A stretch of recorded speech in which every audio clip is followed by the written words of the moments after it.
Hello and welcome to this tutorial in Mice Toolkit. For some batch analysis applications, you want to create workflows that compares image series from different exams.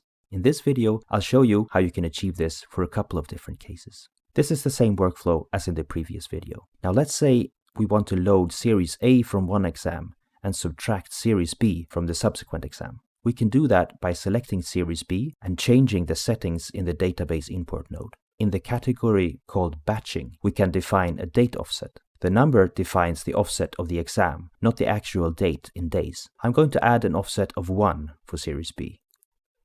This can be seen in the database import node as a +1 in the node description. If I create a batch from this workflow and expand each exam, we can see that series B is offset from series A by 1 exam, together with a new exam date. Now I'll close this batch process and reset the date offset.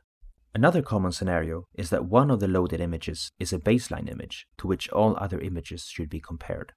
This can be achieved by selecting the desired baseline image, and in the batch settings category, we enable static during batch. The database import node changes to an olive green color. If we create a batch from this workflow, we can see that there is only one image series that is identified for batching, since series A will not change.